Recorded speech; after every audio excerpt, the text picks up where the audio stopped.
excited to be teaching this class to y'all because it is time for you to decenter men and prioritize yourself, your goals, your life, and the things that are important to you. Now, in this class, there are going to be 3 intentions, okay? The first intention of this class is for you to pass the Bechdel test, which we're going to talk more about soon.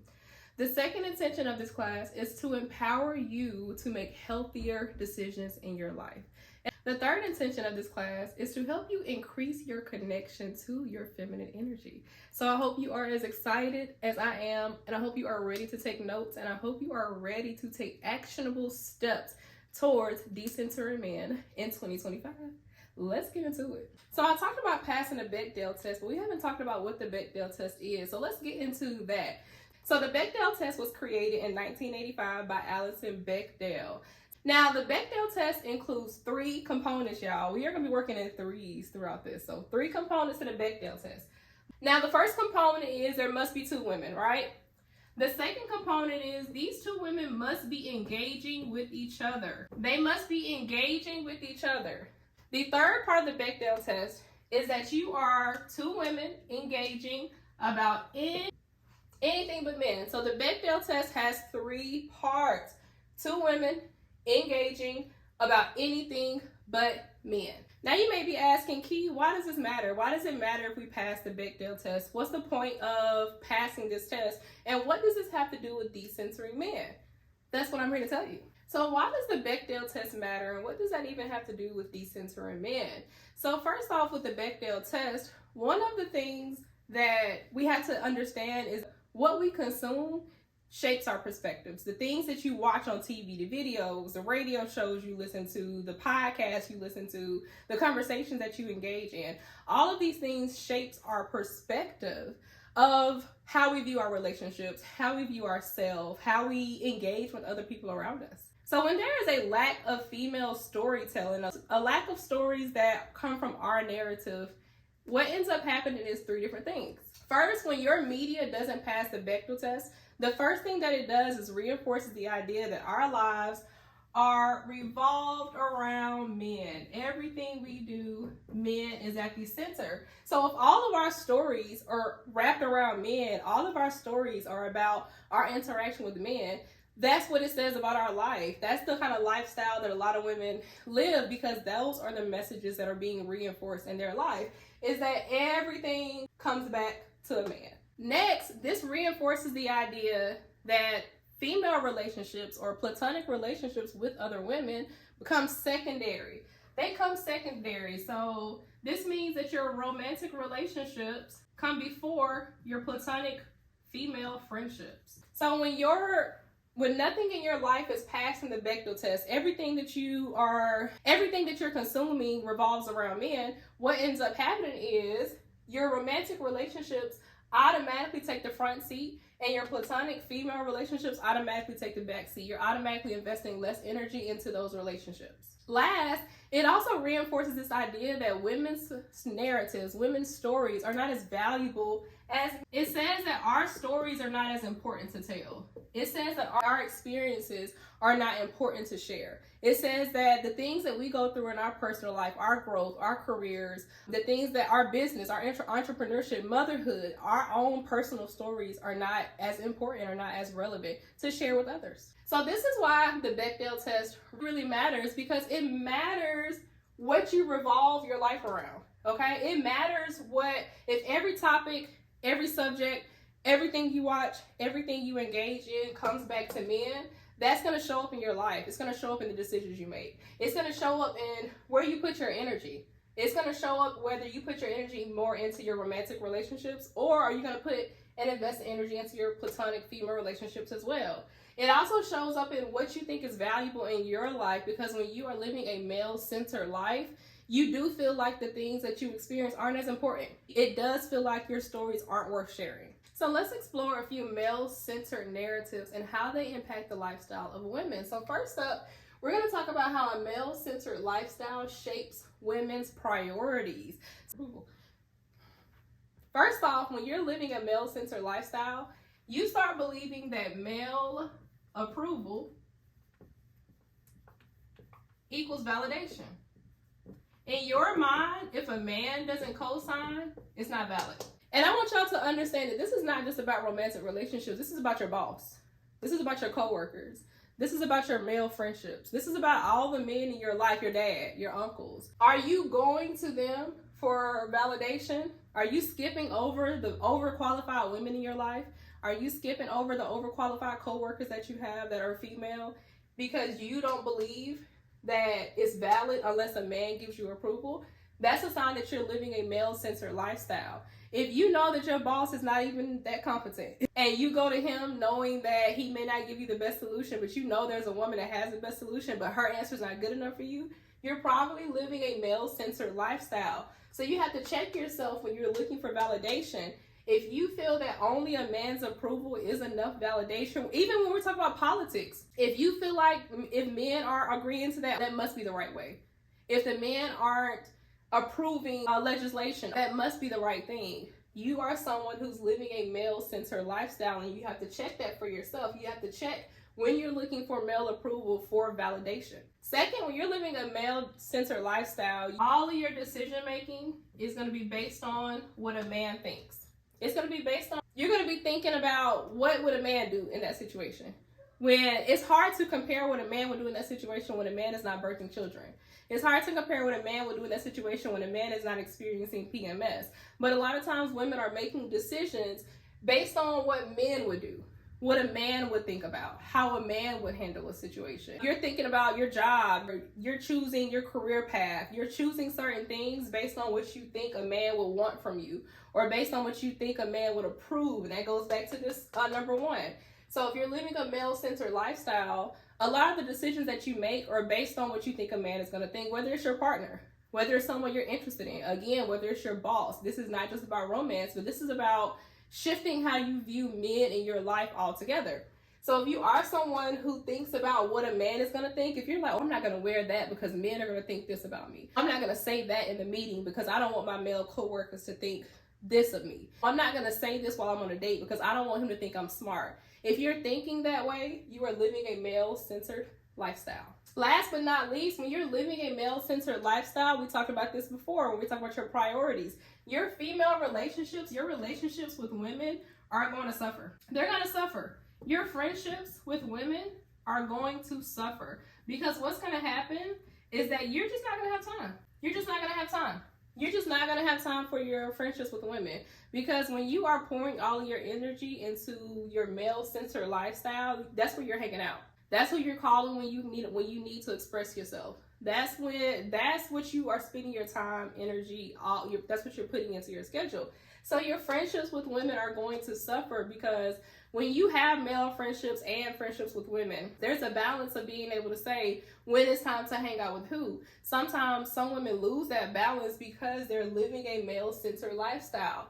So I want you to think about what that looks like in your life when your friendships with women are suffering. If your female friends have ever come to you and said, hey, I feel like you spend more time and you are more invested in the male relationships in your life than the female relationship in your life, that should be clicking to you like, damn, I probably live a male-centered lifestyle. Now we are going to explore how a male-centered lifestyle shapes women's relationships. So the first way that it shapes women's relationships is that it frames romantic relationships as the ultimate goal. So what ends up happening is that you are not willing to invest into your friendships as much because that's not the ultimate goal.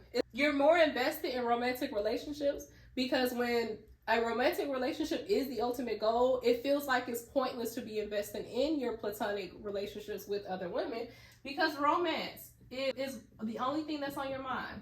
Romance is the focus. You are going to frame every engagement that you have around romance. Some women even go as far as making friends with certain women because of the men in that woman's social circle. So it's a lot of things to be careful of out here when you're dealing with male-centered women. But that's a possibility. Like women who are like, I got to get this husband. I got to get this white picket fence. I got to get this lifestyle. I got to have this dream that I set for myself when I was a little girl. Because a lot of our male-centered views that we have came from when we were little girls. It came from when we were kids. It came from these beliefs about romance and love that were put on us from childhood. One of the ways that living a male-centered lifestyle is going to shape a woman's life is that her main focus is on romance.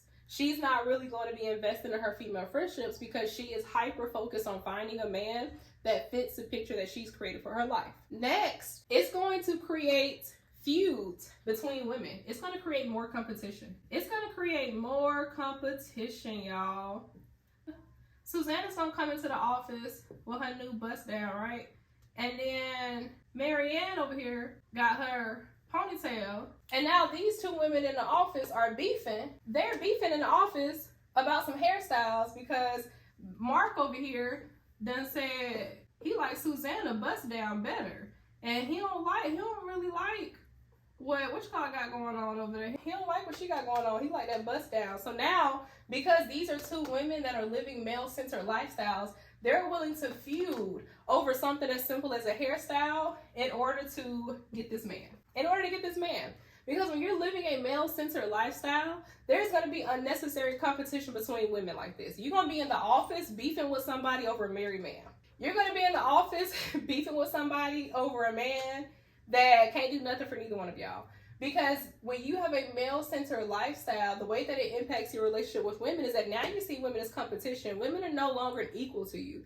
Women are no longer a boost of energy for you. When you don't live a male-centered lifestyle, when you around other women that's doing their thing, that makes you feel good. It motivates you. But when you live a male-centered lifestyle and you see women as competition, you see another beautiful, smart, intelligent woman as competition, it's time to reevaluate how you view men in your life and what that relationship with men looks like for you. Last but not least, what's going to happen when you live a male-centered lifestyle with your relationship with women, it's going to lack emotional depth, right? So she may be bringing this level of emotional depth. Someone who doesn't live a male-centered lifestyle, right? She's coming in deep. She like, I got attention for you. I have care for you. I can support you during your low times. I can celebrate you during your highs. I'm here for you. I'm present. But here comes a woman that has a male-centered view, right? And this is all she got. If you want to complain, come on out. If you want to go clubbing so you can meet men, come on out. If you want to sit and talk on the phone about, men, come on out. So what's going to happen in your relationships with women when you live a male-centered lifestyle is that you're going to have less emotional depth in your relationships. You're going to be meeting women and you're going to feel like these women are asking for too much simply because y'all don't have the same interests. This woman that's able to pour into you is because she doesn't have someone draining her energy. She's not chasing after a man. She's not living a life where she's always thinking about what men are thinking. Whereas this woman that is doing that thing, she just has less to give. She has less to offer in her female relationship. So she's not able to show up. She's not able to show up for her when it's time to celebrate herself. She's not able to show up for her when it's time to do the fun things and do the things that really, really matter to extend the lifetime, the length of a friendship. So that's what's going to happen when you are living a male-centered lifestyle, is that your relationships are going to be like this. It's going to lack depth. Y'all aren't really going to be talking about deep things. Y'all aren't really going to be discussing important issues. Y'all aren't really going to be getting to know each other very well. Y'all are going to be very surface level. And it's not going to reach past surface level because of where her emotional energy is lying. Because for that man, she up here with it, For that man, she got all this. She got all this for him. And what's actually going to happen, too, is that she's going to start having less and less for her female friendships. She's going to start having less. She's going to start showing up less. She's going to start responding to text messages less. She's going to start answering calls less. She's going to start calling you less unless she needs to talk about this man. And that's just what happens when you live a male-centered lifestyle. Your relationships are going to lack depth. And a lot of your relationships are going to fall off simply because women who have the energy, the women who have the energy, who have the capacity, who can show up because they're not living a male-centered lifestyle, they're not going to tolerate that for too long. Last but not least, we're going to talk about how a male-centered lifestyle shapes women's mental and emotional, right? So first what's going to happen is that women's decisions are going to be made based on men's perspective. So we talked about this a little bit earlier, but this also falls in like the mental and emotional aspect of it. Because you're going to be making decisions based on the man's perspective of what you should be doing. So let's say you want to take a pay raise, right? You want more money. You've been telling this man that you want to up your money for years, right? And then you talk to him about this pay raise and he's like, oh, but that's going to take you outside of the house more, or that's going to make it harder for you to take care of these things for me, or so what am I going to do about doing XYZ, whatever the case may be. So instead of him being happy about this pay raise and supportive of this pay raise and excited about this new journey for you, he's making this about himself, and then you're going to make a decision. You're going to say no, you're going to turn the pay raise down because that pay raise is going to take away from him. It's going to take away from the time that you have to give to him. It's going to take away from the things that you do for him. Even though this pay raise is going to contribute to the household more, and it's going to help you all get rid of debt. It's going to help you all get out of holes that you may have dug. It's going to help you all save for the future. He's like, no, because that is going to take away from the things that you do for him. So you've turned this pay raise down. That's how that's going to shape your mental and emotional when you live a male-centered lifestyle, because you're constantly going to be making decisions with this idea of how it impacts a man. Even if it comes to, like, let's say your coworker, right?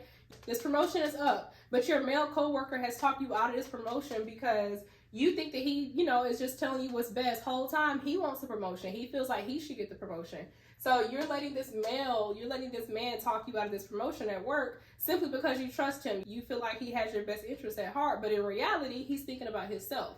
Something that you should be doing and taking the pay raise. All right, number 2 is the emotional labor. Y'all, a male-centered lifestyle is expensive. It's expensive. The emotional labor that you are going to experience when you are constantly prioritizing a man's need is going to burn you out every single time. Because what that looks like in real time is that every single time this man needs you to take care of something, you run and take care of it. Every single time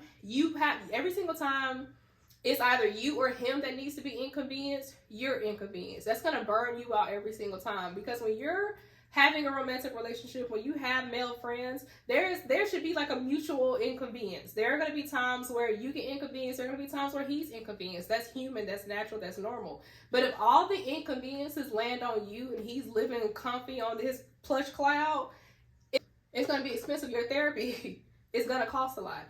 Your hospital bills, because again, women who live male-centered lifestyles, women who are still in that rat race and in that survival mode, are having anxiety attacks. They're having panic attacks. They're having heart conditions. They're having issues with all other kind of mental health problems where it's like they're burning out, constantly in a state of burnout, constantly in a state of survival mode. And that is expensive. It's going to be very expensive for you to prioritize men your entire lifespan. And it's going to shorten your lifespan because the freedom that you feel when you don't live a male-centered lifestyle really helps you make clearer decisions. Yeah, I remember that's one of the intentions of this class, is helping you make healthier decisions, right? So you're able to make healthier decisions because you are able to say, how is this going to impact me first? How is this going to impact me first? A lot of times, y'all are seeing how things are going to impact your partner, your coworker, your boss, your homeboy. You're trying to see how it's going to impact them first, and you're not taking that life vest for yourself first and checking what you need for yourself first. That's going to be expensive. It's going to be expensive. All right, last one is that you are going to experience a loss of self, right?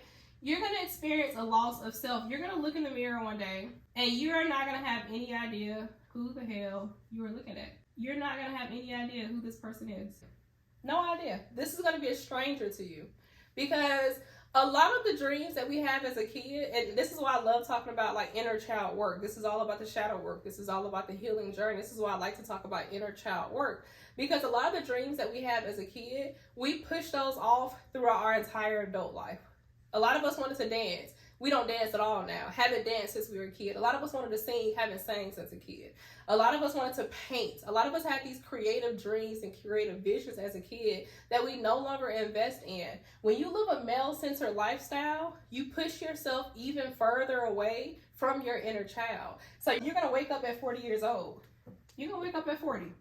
It's going to be your 40th birthday. And this should be a huge celebration. And instead, you are going to look in the mirror and you're not going to know who you are. You're not going to know who this person is looking back at you. You're going to feel defeated. You're going to feel ashamed.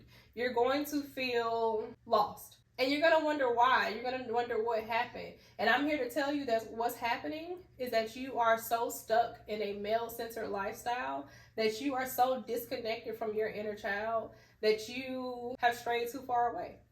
And you can always find a way back. Again, that's one of the intentions of this class, is to empower you to connect to your feminine energy. I'm speaking to women. Y'all were girls at one point. You have feminine energy that you disconnected from after childhood. I want you to connect with that energy again. And in order to do that, you have to be able to look in the mirror, and you have to be able to start addressing what you don't like about yourself in the mirror. You have to be able to being realistic about how you allow men to dictate what goes on in your lifestyle, how you allow men to dictate how you dress, how you look, what you wear, how you wear it. Start looking at yourself in the mirror so that you don't wake up at 40 wondering who the hell you are, wondering where the hell the time has gone, wondering how much time you even have left because you've been struggling with your health for so long. That is what's going to happen if you continue to live a male-centered lifestyle. Now, I hope everybody enjoyed class today. I don't pull out my handy dandy notebook because we're going to do a quick summary of class, and then I'm going to assign your homework because you know y'all got homework every week now. There's homework every week. There's a journaling assignment every week, and then a conscious activity for you to complete. So let's get into our summary. So we talked about what the Bechdel test was. Remember, there are 3 parts of the Bechdel test, okay? So the first part is that there are 2 women. The next part is that these 2 women are engaging with each other. The third part is that these 2 women are engaging with each other and there is no mention of a man. So that is what the Bechdel test is. Now remember, this test matters because it's important for us to be aware of what media we consume. It's important for us to be aware of how male-centered views shape and dictate our priorities, shape and dictate our actions, shape and dictate our mental and emotional health. So let's get into this homework assignment. Now, this homework assignment is due next Sunday, y'all. So it is due Sunday. What day is it? Sunday is the 16th. So this homework assignment is due on Sunday by 8 p.m. y'all, because remember, our lives are going to be at 8 p.m. on Sunday. We're going to be discussing the homework. So live at 8 p.m. on Sunday, okay? Here is your journaling prompt. All right. Your journaling prompt for this week is identify areas where men's opinions, actions, or presence hold more weight than your own. So I want you to identify the times in your life where you are allowing a man's opinions, a man's actions, or a man's presence to hold more weight in your life than your own.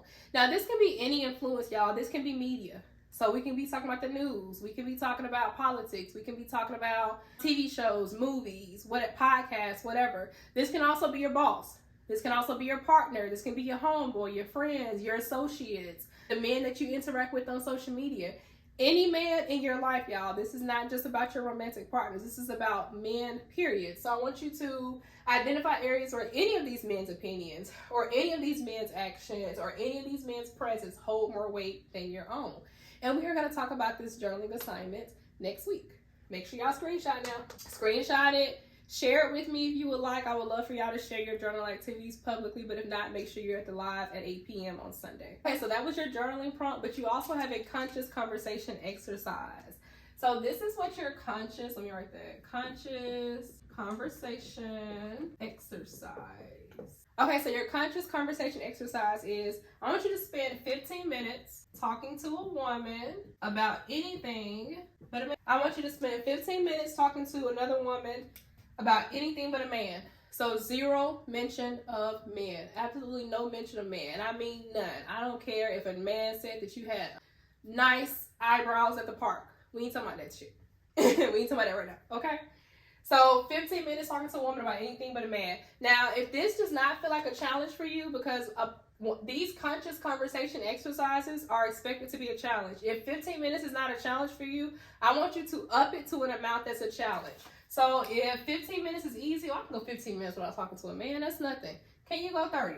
If that's easy, can you go 60? If that's easy, can you go one whole day? If you can go 60 minutes without talking to a man, okay, well, can you go a whole day? Can you spend an entire day of conversation speaking to women without talking about a man? Okay?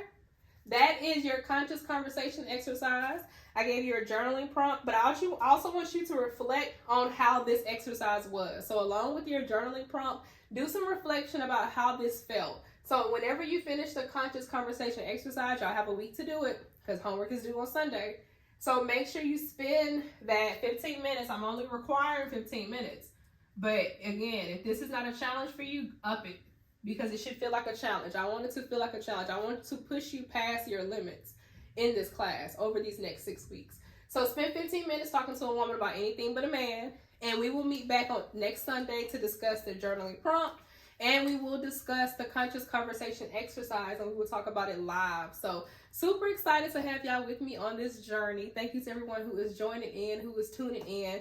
Make sure y'all drop some comments in the chat. Ask any questions that you have to ask. And let's keep this conversation going, because we're going to be decentering men over the next 6 weeks.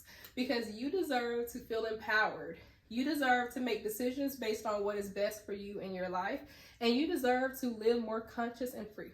See y'all next week.